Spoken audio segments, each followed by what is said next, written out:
Believe it or not, there are certain common attributes or common approaches that really determine if you are in and want to be in rental real estate. This leads to success. This leads to frustration. What are those keys to being successful at rental real estate? I got that and more coming up.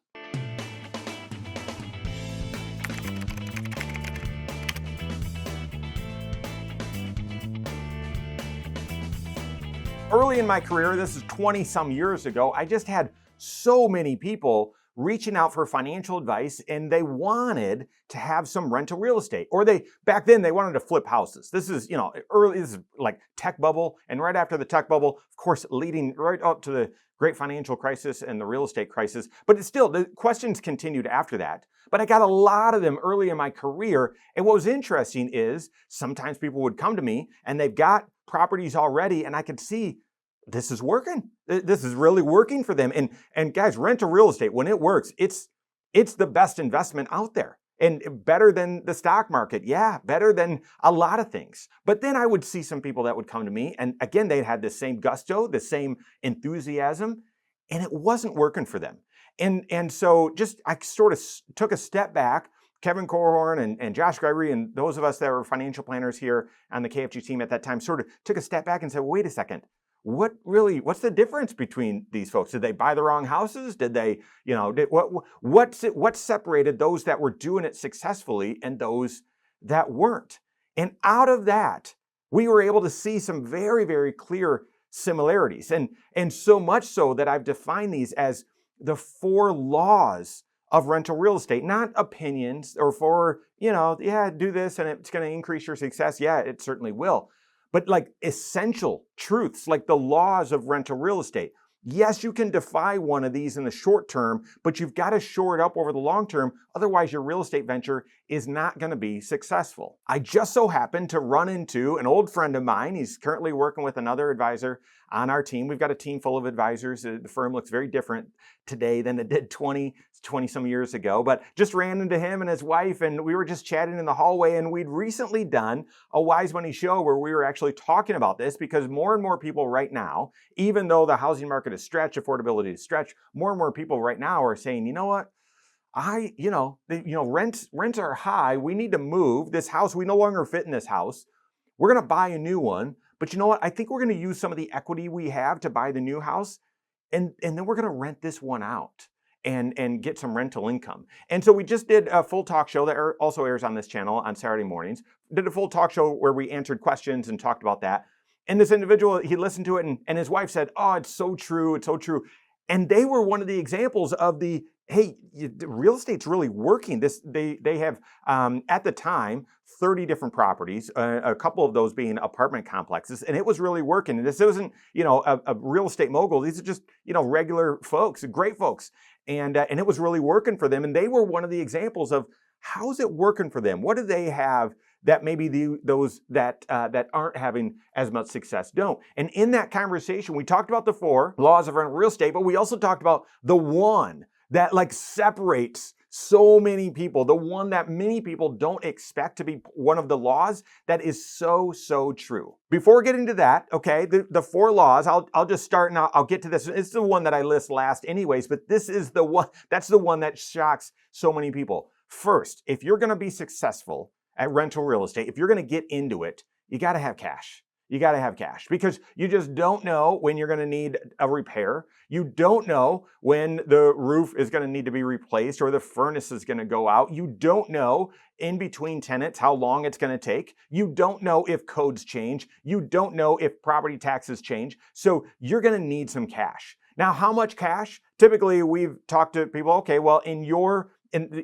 this neighborhood, how long, you can do some data, some studies to see how long are vacant properties sitting between tenants. What's the average? And averages are taking some that take longer and taking some that take shorter, and that's how you get to the average. So I'd look at the average in your area and add another month or 2 to that.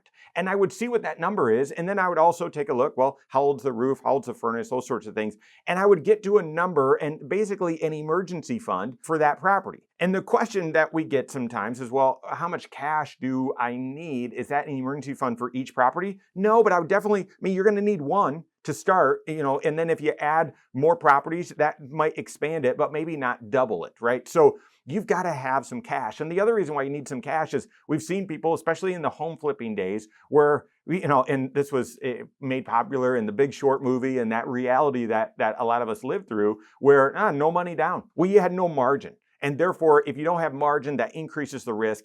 And if you're getting into the real estate ventures and you want to increase your odds of success, you need cash. Okay, you need cash. That's one. Second, you need some know-how. You need to be able to roll your sleeves up and do some of the fixes yourself. So many people, when they're getting into rental real estate, say, you know what, I really don't know anything about this and I don't really enjoy it, but I'm going to get a great property manager. Listen, the great property managers, they're full.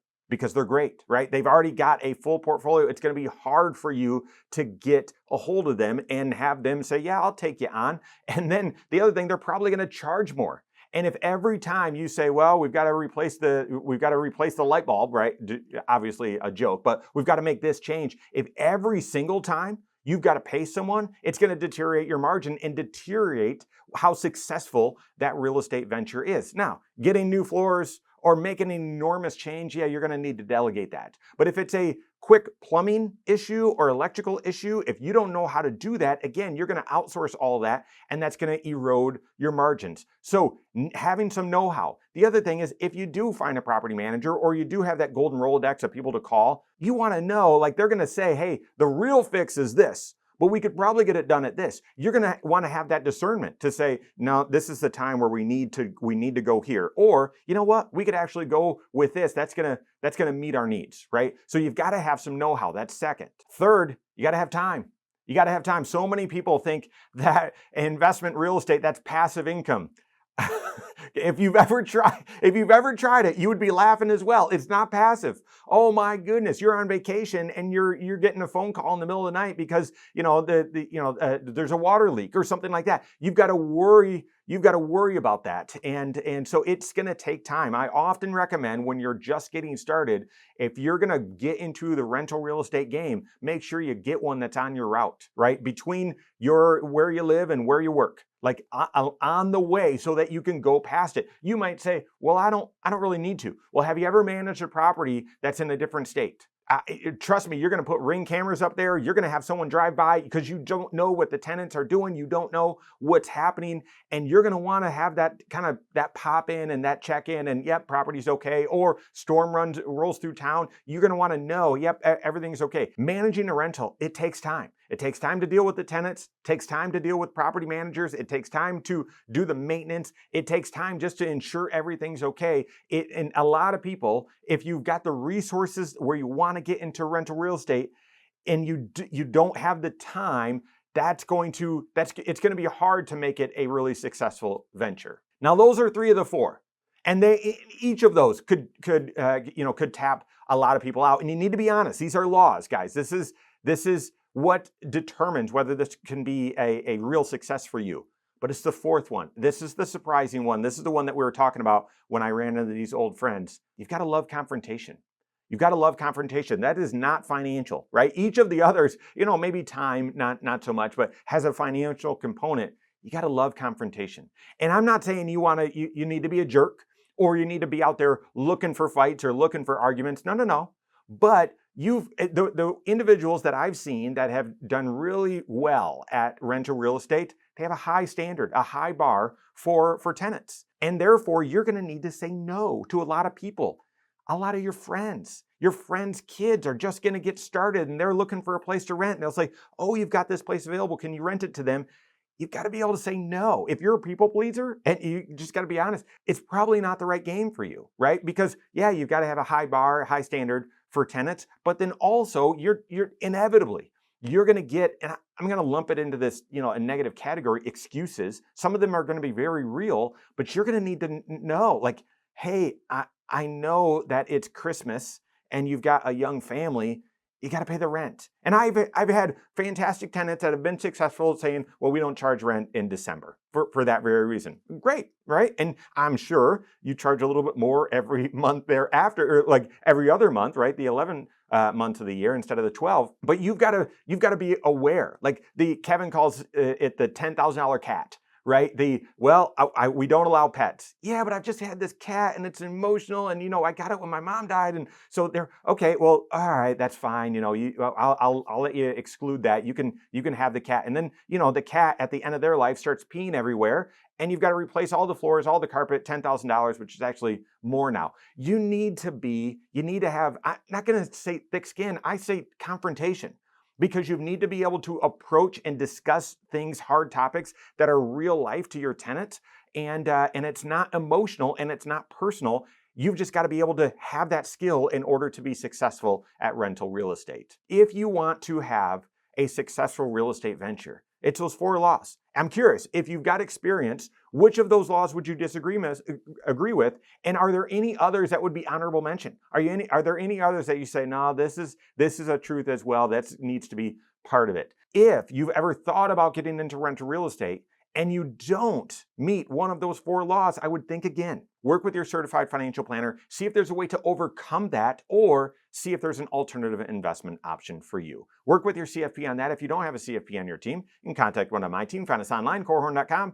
That's Korhorn with K, wisemoneyshop.com. You can find us there as well, or give us a call, 574-247-5898. All right, there you have it. Go out and take your next wise step in your financial life.